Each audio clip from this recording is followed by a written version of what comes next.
এখন আজকের প্রোগ্রামের সম্মানিত বিশেষ অতিথির বক্তব্য রাখছেন আন্তর্জাতিক ইসলামী বিশ্ববিদ্যালয়ের সম্মানিত প্রফেসর ডক্টর মাওলানা মুস্তফা কামাল মাদানী। আলহামদুলিল্লাহ হামদান কাসীরান তাইয়িবান মুবারাকান ফীহ লাইন শাকারতুম লাযীদান্নাকুম ওয়া লাইন কাফারতুম ইন্না আযাবি লাশাদীদ। রব্বুল আলামিন আমাদেরকে স্মরণ করিয়ে দিয়েছেন, বান্দা লাইন শাকারতুম, যদি তোমরা শুকরগুজার হও, শুকর আদায় করো, লাযীদান্নাকুম, আমি আমার নিয়ামতকে বৃদ্ধি করে দেব। সুবহানাল্লাহ বিহামদিহি। আমরা নিয়ামত পেয়েছি কিনা বলেন?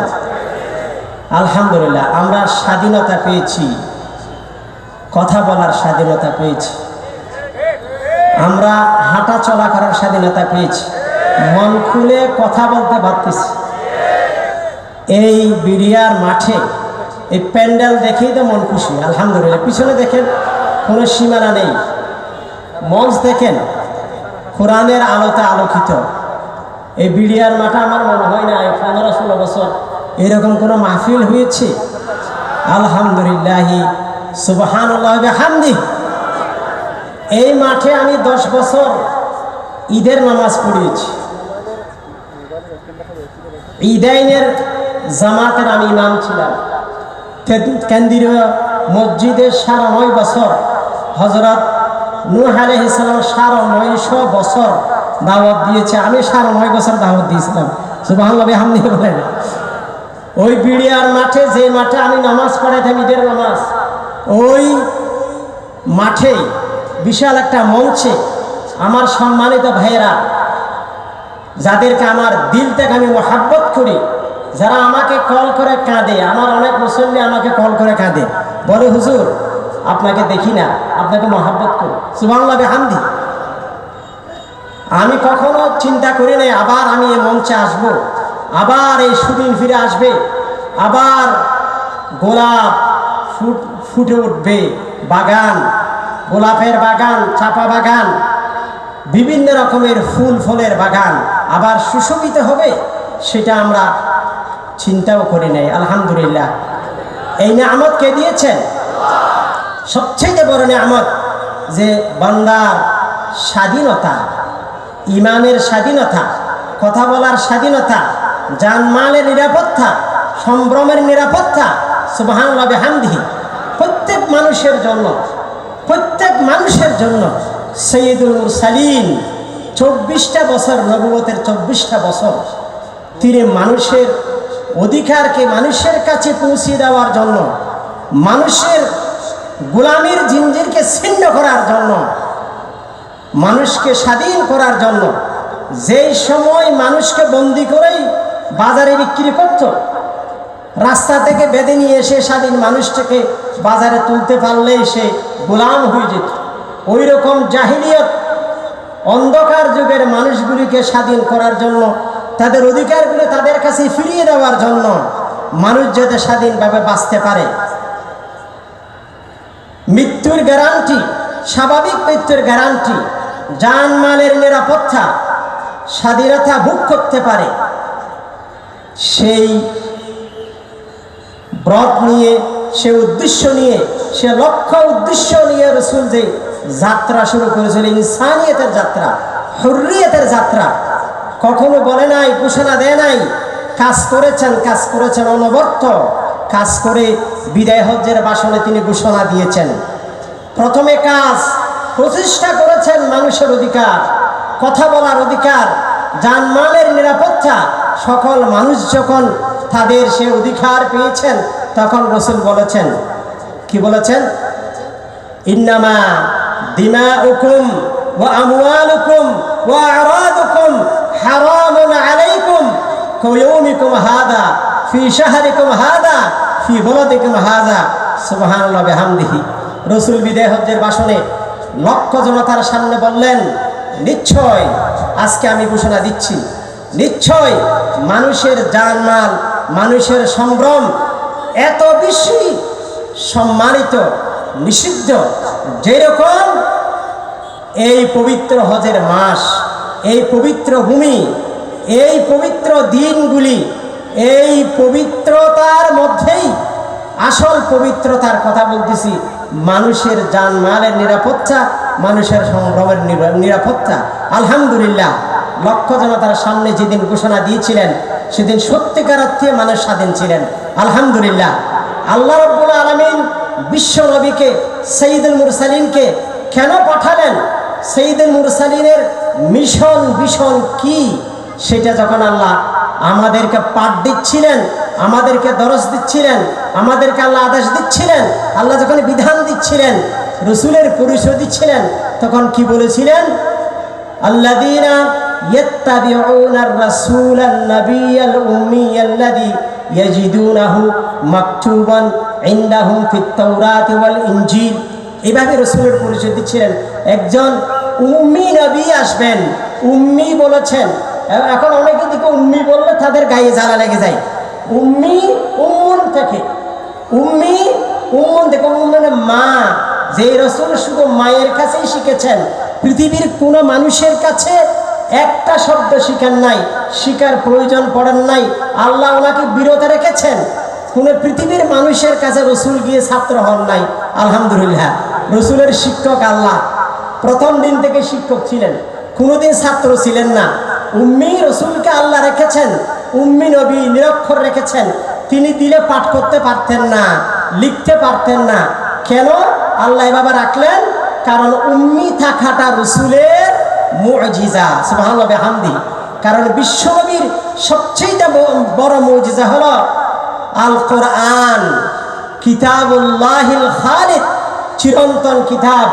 আল আল মুজিজাতুল কুবরা ওয়াল উজমা, সবচেয়ে বড় মুজিজা রসুলের কিতাব আল কোরআনুল করিম আর যিকরুল হাকিম। যেই কোরআন চ্যালেঞ্জের পর চ্যালেঞ্জ দিয়েছেন বিশ্ববাসীকে যে আমার কোরআনের মতো কিতাব রচনা করো। তো রসুল প্রথম দিন থেকেই ছিলেন শিক্ষক। রসুল কখনো ছাত্র ছিলেন না। রসুলকে শিক্ষক হিসেবেই একটা শিক্ষিত জাতি, একটা সভ্যতা উপহার দেওয়ার জন্য, পৃথিবীর সবচেয়ে সুন্দর একটা সমাজ গড়ার জন্য, সফল কিছু মানুষ যারা পৃথিবীকে আবাদ করবে, পৃথিবীর মানুষকে শান্তি দিবে, পৃথিবীর মানুষের দোরগোড়ায় মানুষের অধিকারকে পৌঁছে দিবে, সেরকম একটা সমাজ গড়ার জন্যই রসুলকে আল্লাহ পাঠিয়েছিলেন। সেজন্য রসুল বলেছেন, তিরমিজি, সুনানে তিরমিজির হাদিস, ইন্নামা আনা বুইস্তু মুআল্লিমা, নিশ্চয় আমি একজন সফল শিক্ষক হিসেবে প্রেরিত হয়েছি। ইন্নামা আনা বুইস্তু মুআল্লিমান মুয়াসসিরা, আমি সহজকারী শিক্ষক হিসেবে প্রেরিত হয়েছি। আলহামদুলিল্লাহ, আলহামদুলিল্লাহ। রসুল গারে হেরা থেকে জবলে নূর, আপনারা যারা মক্কা ভ্রমণ করেছেন, উমরা করেছেন, হজ করেছেন, জবল নূরের সেই সুউচ্চ চূড়ায় যেখানে রসুল তাহান্নুস করতেন, যেখানে রসুল ইতিকাফ করতেন আল্লাহর ওহী পাওয়ার জন্য, সেই প্রথম ওহী, প্রথম 5টি আয়াত সূরা আলকের, এবং এই আয়াতগুলো নাযিল হওয়ার পর রসুল বলতেছিলেন, আনা আনা বিখারিন মা আনা বিখারিন মা আনা বিখারিন। রসুল বলতেছেন, আমি তো পড়তে পারি না, আমি তো পাঠক না, আমি তো লিখক না। হযরত জিবরিল আলাইহিস সালাম বারবার হযরত রসুলকে বুকে জড়িয়ে চাপ দিচ্ছিলেন। মিল্লাদুন্নি ইলমা, হার্ট টু হার্ট এলম ট্রান্সফার করে দিলেন। রসুল পড়তে লাগলেন, ইকরা বিসমি রাব্বিকাল্লাযী খালাক, খালাকাল ইনসানা মিন আলাক, ইকরা ওয়া রাব্বুকাল আকরাম আল্লাযী আল্লামা বিল কলম আল্লামাল ইনসানা মা লাম ইয়ালাম। সুবহানাল্লাহ বিহামদিহি। দেখেন, যেই রসুল কোনোদিন কারো কাছে একটা শব্দ, একটা হরফ পড়েন নাই, তিনি প্রথম দিনই শিক্ষক হয়ে গেলেন। আলহামদুলিল্লাহ, মানব জাতির শিক্ষক, মানবতার শিক্ষক। পৃথিবীতে যত জ্ঞানী গুণী লেখক, গবেষক, বৈজ্ঞানিক সৃষ্টি হয়েছেন, সকল জ্ঞানী গুণীর শিক্ষক ছিলেন, সফল মানুষ গড়ার কারিগর ছিলেন বিশ্বনবী সাইয়্যিদুল মুরসালিন মুহাম্মদুর রাসূল সাল্লাল্লাহু আলাইহি ওয়াসাল্লাম। এজন্য আল্লাহ কি বলেছেন? হে রাসূল, ইন্নাকা লাআলা খুলুকিন আযীম। হে রাসূল, আপনি মহান আদর্শের উপর প্রতিষ্ঠিত। এই পৃথিবীবাসীর জন্য, পৃথিবীকে বাসযোগ্য করার জন্য, পৃথিবীকে সুন্দর সমাজ গড়ার জন্য, পৃথিবীর মানুষের শান্তি রচনার জন্য গোলামের জিঞ্জিরকে ছিন্ন করার জন্য, মানুষের অধিকারকে নিশ্চিত করার জন্য আপনার আদর্শই যথেষ্ট। আলহামদুলিল্লাহ। ইন্নাকা লাআলা খুলুকিন আযীম। হে রাসূল, আপনি মহান আদর্শের উপর প্রতিষ্ঠিত, স্বীকৃতি কে দিচ্ছেন? আল্লাহ। আর কারো স্বীকৃতির দরকার আছে? সুবহানাল্লাহ বিহামদিহি। এখন আদেশের জন্য আমরা সেকুলারিজমের পিছনে দৌড়াই, ইহুদিদের পিছনে দৌড়াই, ইউরোপিয়ানদের পিছনে দৌড়াই। আমার কাছে আমার আদর্শ সবচেয়ে 24 বছরের কাছাকাছি সময় তিলে তিলে গোড়া আল্লাহ আস্তে আস্তে নাজিল করেছেন। কোরআনটাকে আস্তে আস্তে কেন নাজিল করেছেন, সেটার হিকমত কি? মুফাসসিরিন কেরাম বলতেছেন যে যাতে কোরআনটা সমাজে প্রতিষ্ঠিত করে দেখা যায়, কোরআনটাকে যাতে বাস্তবায়ন করে একটা কোরআনের সমাজ, চলমান কোরআন, হাঁটতে চলতে কোরআন, কোরআন দেখতে পাবেন চলতেছে। সুবহানাল্লাহ বিহামদিহি। কেউ যদি একথা বলতে না পারে কোরআন প্রতিষ্ঠা করা সম্ভব না, কোরআনের সমাজ করা সম্ভব না, এটা যদি বলতে না পারে, ধীরে ধীরে কোরআন নাজিল করে একটা সমাজে বাস্তবায়ন করে আল্লাহ দেখিয়ে দিলেন কোরআন বাস্তবায়ন সম্ভব। কোরআনের সমাজ সবচেয়ে সুন্দর সমাজ, কোরআনের সমাজ সবচেয়ে সফল সমাজ। সুবহানাল্লাহ বিহামদিহি বলেন। এরপর আল্লাহ বিদায় হজ্জের ভাষণের সময় রাসূলের উপর একটা কোরআন আয়াত নাজিল করলেন, সূরা মাইদার। আপনারা অনেকবার শুনেছেন, কি বলেছেন? আল ইয়াউমা আকমালতু লাকুম দীনাকুম ওয়া আতমামতু আলাইকুম নি'মাতি ওয়া রাদিতু লাকুমুল ইসলাম দীনা। সুবহানাল্লাহ বিহামদিহি। রাসূল দুনিয়া থেকে বিদায় নেওয়ার মাত্র 82 দিন আগে বিদায় হজ্জে এই আয়াতটি নাজিল হয়। এই আয়াতটি যেদিন নাজিল হয়েছে ওদিন ছিলেন আরাফা। আল হজ্জ আরাফা, হজ মানে আরাফা। আপনি সকল কাজ করেছেন, আরাফায় অবস্থান করতে পারেন না, আপনার হজ হবে না। আল হজ্জ আরাফা, এই আরাফার দিনে আল্লাহ আয়াত নাজিল করলেন লক্ষ জনতার সামনে। একদিন এক ইহুদি হযরত উমরের কাছে আসলেন। হযরত উমরের কাছে এসে বলতেছেন, ইয়া উমর, আপনাদের উপর আল্লাহ এমন একটা আয়াত নাজিল করেছেন, এই আয়াত যদি আমাদের তৌরাতে নাজিল করত, আমরা ওই দিনটাকে উৎসবের দিন, ঈদের দিন হিসেবে পালন করতাম। ওদেরটা কোন আয়াত? তখন ইহুদি আয়াত বলল, আল ইয়াউমা আকমালতু লাকুম দীনাকুম ওয়া আতমামতু আলাইকুম নি'মাতি ওয়া রাদিতু লাকুমুল ইসলাম দীনা। তখন হযরত ওমর বললেন আমরা তো দুইটা ঈদ করি। এই আয়াত যেদিন নাজিল হয়েছে আরাফার দিন, ওই দিন যেটা শুক্রবার, হয়তো আমাদের তো ওই দিন তো দুইটা ঈদের দিন ছিল। সুবহানাল্লাহ বিহামদিহি। এই আয়াতের মাধ্যমে আল্লাহ ঘোষণা দিলেন যে আল্লাহ রাব্বুল আলামিন যে কিতাব নাজিল করেছেন, এই কিতাব হলো complete code of life.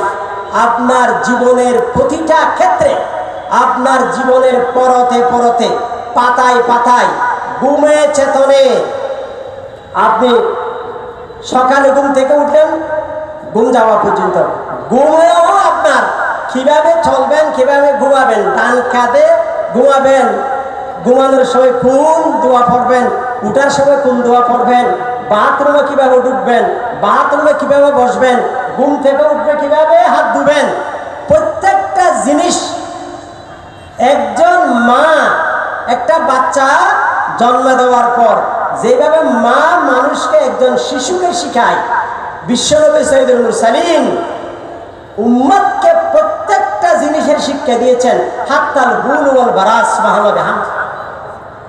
Abdul বিন আব্বাস রাদিয়াল্লাহু তাআলা বলতেছেন, আমাদেরকে রাসূল এমন ভাবে শিক্ষা দিয়েছেন, কিভাবে বাথরুমে যাব, কিভাবে বের হব, সবটুকুই রাসূল শিক্ষা দিয়েছেন। সুবহানাল্লাহ বিহামদিহি। এমন কিছু নাই যেগুলো অন্য কারো কাছ থেকে নিতে হবে, ঠিক কিনা বলেন? পবিত্র কোরআন এখনো আছে কি নাই? কিয়ামত পর্যন্ত থাকবে কিনা? আল্লাহ রাব্বুল আলামিন কোরআনের আগে আরো 103টি কিতাব নাজিল করছে। কোরআন সহ 107টি, 100টি সহিফা, 60টি বড় বড় কিতাব, তাওরাত, জবুর, ইনজিল, কোরআন। এই কোরআনের মাধ্যমে পূর্ববর্তী সকল বিধানকে নস্খ করেছেন, রহিত করেছেন। কিন্তু কোরআনকে দিয়ে আল্লাহ চ্যালেঞ্জ দিয়েছেন। আল্লাহ বলেছেন, তোমাদের কিতাবগুলি তোমাদেরকে রক্ষা করতে হবে, কিন্তু কোরআনের রক্ষার দায়িত্ব আমি নিলাম। সুবহানাল্লাহ বিহামদিহি। ইন্না নাহনু নাযালনা যিকরা ওয়া ইন্না লাহু লাহাফিজুন। ইন্না নাহনু, দেখেন ইন্না নাহনু, নিশ্চয় আমি, নিশ্চয় আমি, বারবার আল্লাহ নিশ্চয়তা দিচ্ছেন। ইন্না, নিশ্চয় আমি, ইন্না, আবার ইন্না না বললেও বুঝতে, ইন্না নাহানু, ইন্না নাহানু, ইন্নার মধ্যে না আছে, ইন্না নিশ্চয় আমি, নাহানু নিশ্চয় আমি। এইভাবে আল্লাহ আমাদের আস্থা ফিরিয়ে আনার চেষ্টা করতেছেন। ইন্না নাহানু নাযালনা যিকরা, জিকির মানে কোরআন। এখানে ইন্না নাহানু নাযালনা যিকরা, আল্লাহ বলতেছেন আমি কোরআন নাজিল করেছি, আমি কোরআনকে রক্ষা করব। ওয়া ইন্না লাহু, নিশ্চয় আমি কোরআনকে লাহাফিজুন, নিশ্চয় আমি রক্ষা করব। লাহাফিজুন, হাফিজুন বলে নাই, লাহাফিজুন, লাম মানে নিশ্চয়।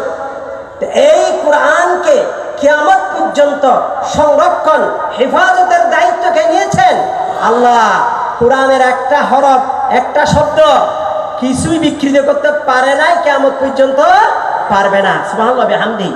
পৃথিবীর কোন কিতাবকে এইভাবে শুরু থেকে শেষ পর্যন্ত, সূরা ফাতিহা থেকে নাস পর্যন্ত এভাবে রক্ষণাবেক্ষণ, হেফজ করার কোন জাতিতে তাদের আসমানি কিতাবকে ওরা রক্ষা করতে পারে নাই, হেফাজত করতে পারে নাই। আপনারা দেখেন চলতে ফিরতে কোরআন, সুবহানাল্লাহ বিহামদিহি, ঠিক কিনা বলেন? এই কোরআন প্রথম দিন নাজিলের পর থেকে আজকে পর্যন্ত কোরআন যে চ্যালেঞ্জ দিয়েছেন যে কোরআনের ছায়াতলেই মানুষের শান্তি, মানুষের সমস্যার সমাধান, মানুষের মুক্তি। কোরআন নাজিলের পর কোরআন চ্যালেঞ্জ করেছেন, কি করেছেন? কোরআন প্রথমে চ্যালেঞ্জ দিয়েছে কোরআনের মত একটা কিতাব রচনা করো, কোরআনের মতো। لئن اجتمعت الإنس والجن على أن يأتوا بمثل هذا القرآن لا يأتون بمثله ولو كان بعضهم لبعض ظهيرا।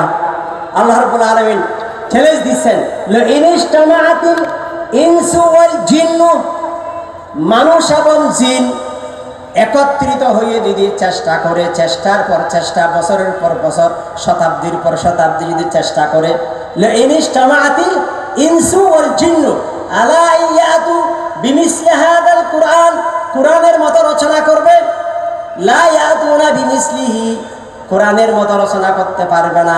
ওয়ালাউ কানা বা'দুহুম লিবা'দিন যাহিরা, যদিও পরস্পর একত্রিত চেষ্টা চালাতেই থাকে। সুবহানাল্লাহ বিহামদিহি। পেরেছে? কত শত্রুতামি, কত ষড়যন্ত্র চলতেই আছে, চলতেই আছে। আলহামদুলিল্লাহ আল্লাহর কিতাব সংরক্ষিত আছে কি আছে না? এরপর আল্লাহ বললেন তাহলে 10টি সূরা, ফাতু বিআশরি সূরাতিন মিন মিসলিহি, কোরআনের মতো মাত্র 10টি সূরা রচনা করো, সেটাও তারা পারলো না। এরপর কোরআন দিল না, আরো কমাই দিলাম, আরো সহজ করে দিলাম, ফাতু বিসূরাতিন মিন মিসলিহি ওয়াদউ শুহাদাআকুম মিন দুনিল্লাহি ইন কুনতুম সাদিকিন। একটা সূরা, সূরা নাসের মতো, সূরা কাউসারের মতো একটা সূরা রচনা করো, যদি তোমরা বলো যে মুহাম্মদ সাল্লাল্লাহু আলাইহি ওয়াসাল্লাম কোরআন রচনা করেছেন। সুবহানাল্লাহ বিহামদিহি। অথচ রাসূল হলেন উম্মি নবী, পারে নাই। আল্লাহ কি বললেন? লাম তাফআলু, অতীতেও পারো নাই, ওয়ালাম তাফআলু, সামনে হাজার হাজার বছরও পারবে না। সুবহানাল্লাহ বিহামদিহি। এই কোরআন আছে কি নাই? এই কোরআন পৃথিবীবাসীকে একটা সুন্দর শান্তির নীড় রচনা করে দেখিয়েছেন, ঠিক কিনা বলো? সেই সমাজে মানুষের, সকল শ্রেণীর মানুষের জান মালের নিরাপত্তা ছিল, ঠিক কিনা বলেন? সকলের সম্ভ্রমের নিরাপত্তা ছিল, ঠিক কিনা বলেন? গুপ্ত হত্যা হয় নাই, আইনাগর ছিল না, রাসূলের সেই সমাজে পুলিশ বাহিনী ছিল না, র্যাব বাহিনী ছিল না, সামরিক বাহিনী ছিল না। কোনোদিন তো কোনো মহিলার সম্ভ্রম নষ্ট হয় নাই, ঠিক কিনা বলেন? চুরি হয় নাই, ডাকাতি হয় নাই। কে পাহারা দিয়েছে? ইয়া সুবহানাল্লাহ বিহামদিহি। কে পাহারা দিল? ইতিহাস দেখেন, রাসূলের সেই সমাজে কোন হারামি হয় নাই, সবাই শান্তিতে ঘুমাচ্ছে, সবাই আসল পাহারাদারকে ডাকতেছে, আসল পাতয়ে গ্রহণ করেছে। শান্তি আল্লাহ আমাদের দায়িত্ব নিয়েছেন, ওই যে হেফাজতের দায়িত্ব আল্লাহ নিয়েছেন। সেই কোরআনটা এখনো আছে কি নাই? এই পবিত্র কোরআনে নামাজ রোজা হজ যাকাতের আয়াত আছে মাত্র 500টি। কয়টা আয়াত? 500 আয়াত। নামাজ রোজা হজ যাকাত হালাল হারাম বিধানগত আয়াত মাত্র 500। আর এই কোরআন এই পর্যন্ত, কোরআন যে প্রত্যেক যুগের জন্য চ্যালেঞ্জ, কোরআন যে প্রত্যেক যুগের সমস্যার সমাধান দিতে পারে, সেটার প্রমাণ হলো আজকের এই বিজ্ঞানের যুগে, আজকের এই মহাকাশের যুগে, আজকে যখন মানুষ পৃথিবীর আকাশে একসাথে হাজার হাজার মানুষ উড়ে বেড়ায়, ঠিক কিনা বলেন? আমেরিকায় যাচ্ছে কয়েক ঘন্টায়, সৌদি আরবে আমার দাদা হজে গেছিল 6 মাসের জন্য। 6 মাস, প্রায় 4 মাস পরে দাদার যখন ওনার পাতিও যখন বাসায় এসেছে, তখন দাদি রোজা রাখা বন্ধ করে 3.5 মাস নাকি তিনি রোজা রাখছেন। 6 মাস লাগতো হজ করতে, কিন্তু এখন আপনারা 6 ঘন্টায় 5 ঘন্টায় চলে যাচ্ছেন না। এই যুগে এই কোরআন আপনার সমস্যার সমাধান দিতে পারবে কিনা, এইটা হলো আজকের মূল বিষয়। আল্লাহ সবাইকে তৌফিক দান করুন, ঠিক না বলেন? যখন করোনা হয়েছিল, মনে আছে? করোনা হয়েছিল না? করোনার সময় ডাক্তাররা আপনাদেরকে কি পরামর্শ দিয়েছিলেন? হাত দিতে বলছিলেন, ঠিক না বলেন? হাত ধুও, হাত ধুও, হাত ধুও, এটাই সমস্যার সমাধান, এটাই চিকিৎসা, ঠিক কিনা বলেন? ঠিক কিনা বলেন না? একজন মুমিন প্রতিদিন কয়বার হাত ধোয়? 5 বার। 5 ওয়াক্ত নামাজ পড়ি না আমরা? 5 ওয়াক্ত নামাজ ওযু করতে গেলে প্রথম কি দিতে হয়? ইয়া সুবহানাল্লাহ, আপনার শিফা, ঠিক কিনা বলেন? ওযুর মধ্যে আপনার কি শিফা? আমার কথা না, ডাক্তারের কথা। আমেরিকান একজন গবেষক বলেছেন, আপনারা যে হাত ধোয়ার কথা আজকে বলতেছেন, 1500 বছর আগে ইসলামের নবী মুহাম্মদ রাসূলুল্লাহ সাল্লাল্লাহু আলাইহি ওয়াসাল্লাম উনার উম্মতকে হাত ধোয়ার শিক্ষা দিয়ে গেছেন। সুবহানাল্লাহ, আপনি বলেন। হাদিসের প্রত্যেকটা কিতাবের শুরুতে কিতাবুত তাহারা একটা হাদিস আছে। আমি হাদিসটা আপনাদের স্মরণ করিয়ে দিচ্ছি। রাসূল বলেছেন, ইজাস্তাইকাদা আহাদুকুম মিনান নাওমি ফালা ইয়াগমিসান্না ইয়াদাহু ফি ইনাইন হাত্তা ইয়াগসিলাহা 3 মাররাত। সুবহানাল্লাহ বিহামদিহি। ফা ইন্নাকা লা তাদরি আইনা বাতাত ইয়াদাক।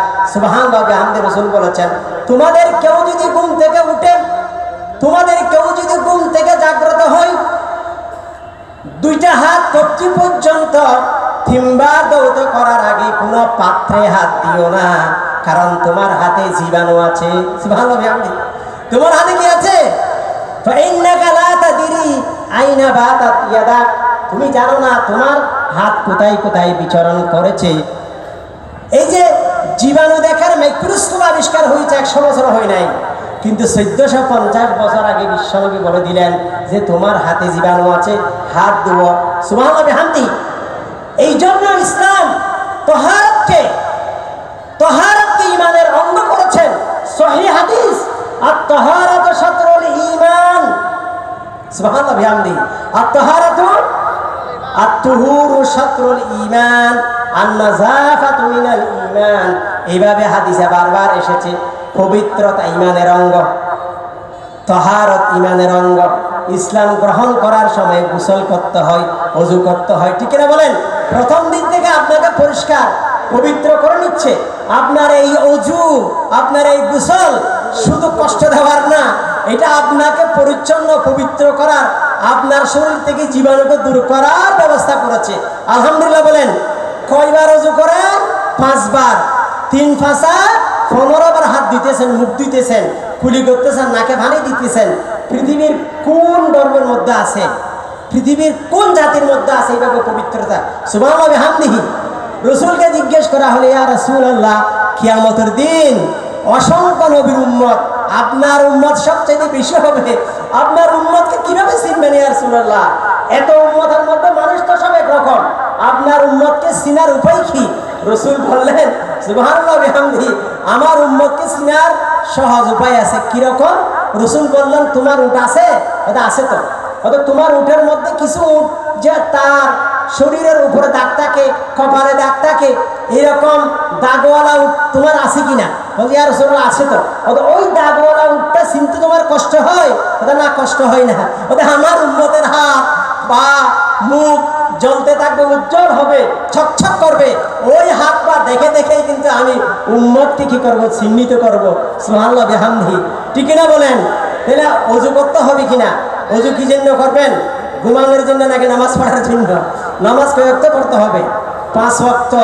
5 ওয়াক্ত নামাজ পড়ে এখন মুসলমানরা পড়তেছে, পারিবারিক মুসলমান। 5 ওয়াক্ত নামাজ বাংলাদেশে 5 ওয়াক্ত নামাজ ফরজ আছে না মুস্তাহাব? আপনি চিন্তা করে দেখেন। নামাজ না পড়লে শাস্তি হয়? কোনো শাস্তির বিধান আছে বাংলাদেশের সংবিধানে? নামাজ না পড়লে শাস্তি হবে, বন্দি করবে, জিয়ল দিবে, এরকম কোনো বিধান আছে? সবচাইতে লঘু শাস্তি যেটা ইমাম আবু হানিফা বলেছেন, যে ইচ্ছা করে নামাজ পড়ে না তাকে বন্দি করা হবে জিয়লে। প্রতি নামাজের আগে তাকে পিটানো হবে, শাস্তি দেওয়া হবে যতক্ষণ নামাজে ফিরে আসে নাই। এটা সবচাইতে লঘু শাস্তি।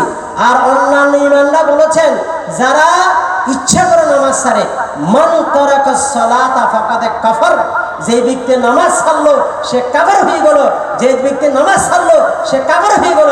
নাউজুবিল্লাহ। সৌদি আরবের আলেমরা ফতোয়া দিয়েছেন, স্বামী যদি নামাজ পড়ে, বউ যদি নামাজ না পড়ে, বউ যদি নামাজ পড়ে, স্বামী যদি নামাজ না পড়ে, তালাক হয়ে যাবে। কি হয়ে যাবে? তালাক হয়ে যাবে, তালাক হয়ে যাবে। এই নামাজটা সমাজে আছে? আল্লাহ রসুল বলেছেন, সমাজ থেকে প্রথম বিদায় নেবে ইসলামী বিধান, ইসলামী সমাজ ব্যবস্থা, ইসলামী আইন। সর্বশেষ বিদায় নেবে নামাজ। রসুল বললেন, সালাত যদি চলে যায়, নামাজ যদি চলে যায়, আর কিছু থাকলো না। নাউজুবিল্লাহ বলেন। সমাজে শতকরা কয়জন নামাজ পড়ে আপনি বলেন? বাংলাদেশে 18 কোটি মুসলমান, শতকরা 3 জন 4 জন তো নামাজ পড়ে না। নাউজুবিল্লাহ বলেন। অনেক নামাজি আছে সাপ্তাহিক নামাজি, ঠিক না বলেন? জুমার নামাজ পড়ে। অনেক নামাজি আছে ঈদের নামাজি, 2 ঈদে নামাজ পড়ে। আর কিছু তো আছে দেখি জানাজার নামাজ পড়ে। ওইদিকে জুহরের নামাজ চলতেছে, আসরের নামাজ চলতেছে, এশার চলতেছে, মসজিদের বাইরে দাঁড়িয়ে আছে কি জন্য? ওই জানাজা পড়ার জন্য। জানাজাটা ফরজ, জুহরের নামাজ মুস্তাহাব। নাউজুবিল্লাহ বলেন না ভাই? এইরকম মুসলমান বাংলাদেশে ফরজ নামাজ পড়ে না, জানাজার নামাজ পড়ে। জানাজার নামাজ পড়া ফরজে কিফায়া, ফরজ নামাজটা পড়ে না। নাউজুবিল্লাহ বলেন। কথা শুরু করেছিলাম, এখনো আসল বিষয় যাই নাই। যাই হোক, কিছু কথা তো বললাম। আল্লাহ সবাইকে তৌফিক দান করুন। একটু আসেন, আজকে ওই যে বলছিলাম একটা আয়াত, ইন শাকারতুম লা আযীদান্নাকুম ওয়া লা ইন কাফারতুম ইন্না আযাবি লাশাদীদ। একটু আল্লাহর শুকরিয়া, এই শুকরিয়ার পরে সুম্মা, এরপর অথবা আমাদের শুকরিয়া করতে হবে। আজকে আপনাকে আমাকে স্বাধীনভাবে কোরআন চর্চা, হাদিস চর্চা করার জন্য এরকম মঞ্চের ব্যবস্থা যারা করেছেন, দেশ থেকে জুলুমকে, অত্যাচারকে বিতাড়িত করে আবার শান্তি যাদের ত্যাগে, তিতিক্ষায়, যাদের রক্তের বিনিময়ে আজকে আমরা এই নিয়ামত ভোগ করতেছি, তাদের জন্য একটু শুকরিয়া করবেন না? ঠিক কিনা বলেন? তাদেরকে চিনেন? এই বাংলার সোনার সন্তানেরা, যুবকরা, তরুণরা, যাদের ব্যাপারে রসুল দোয়া করেছেন, যাদেরকে রসুল মহাব্বত করতেন, যাদের ব্যাপারে রসুল ওসিয়ত করেছেন, সেই স্বভাবের কথা, তরুণের কথা, তারুণ্যের কথা, তরুণদের জন্য একটু দোয়া করার দরকার আছে কি নাই? আলহামদুলিল্লাহ। আমরা মনে করতাম যে আজকে এই মোবাইলের যুগে, ইন্টারনেটের যুগে আমাদের তরুণরা মনে হয় হারিয়ে গেছে, তরুণরা মনে হয় নষ্ট হয়ে গেছে। আলহামদুলিল্লাহ, এই বিজয়ের পর 26-এর আবার স্বাধীনতার পরে মনের মধ্যে বর্ষা এসেছে, মনের মধ্যে শান্তির তৃপ্তি এসেছে। আলহামদুলিল্লাহ, আমাদের যুবকরা বিভ্রান্ত হয় নাই, সোনার যুবক সৃষ্টি হয়েছে। আলহামদুলিল্লাহ। এই যুবক, এই তরুণ সমাজ যদি কোরআন হাদিসকে আঁকড়িয়ে ধরতে পারে, কোরআন হাদিসকে যদি ঐক্যবদ্ধভাবে আঁকড়ে ধরতে পারে, শুধু বাংলাদেশ নয়, বিশ্ব জয় করতে পারবে ইনশাআল্লাহ। বলেন, বিশ্ব জয় করতে পারবে। তামাসসুক যদি করতে পারে, ওয়াতাসিমু বিহাবলিল্লাহি জামিআ ওয়া লা তাফাররাকু, ওয়াতাসিমু বিহাবলিল্লাহি জামিআ। আল্লাহ রাসূলের উপর কোরআন নাযিল করতেছেন, ওয়াতাসিমু, হে মুমিনরা, ঐক্যবদ্ধভাবে আল্লাহর রজ্জুকে ধারণ করো, ওয়াতাসিমু, মজবুতভাবে ধারণ করো, বিহাবিলিল্লাহ, আল্লাহর রজ্জুকে আল্লাহর রজ্জু চিনেন? কোরআনে কারীম আছে কি আছে না? আছে কি আছে না? কোরআনকে কিভাবে ধরবেন? হুজুর মসজিদে গিয়ে কোরআন একটা নিয়ে বুকে জড়াই ধরবো, ঠিক না বলেন? হবে কোরআন ধরা হবে? ওয়াতাসিমু বিহাবিলিল্লাহ, আল্লাহ তো বলেছেন কোরআনকে জড়াই ধরো, আমি মসজিদে গিয়ে কোরআন একটা জড়াই ধরবো আবার বুকের মধ্যে বেঁধে রাখবো? হবে?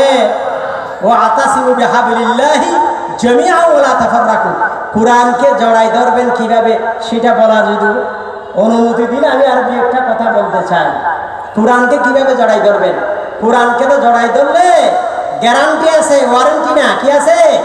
গ্যারান্টি। গ্যারান্টি ওই আপনি সিঙ্গার থেকে যদি একটা ফ্রিজ নেন, বলবে যে হুজুর 1 বছরের ওয়ারেন্টি দিছে। আমি একটু জিজ্ঞেস করলাম, ভাই গ্যারান্টি আর ওয়ারেন্টির মধ্যে পার্থক্য কি?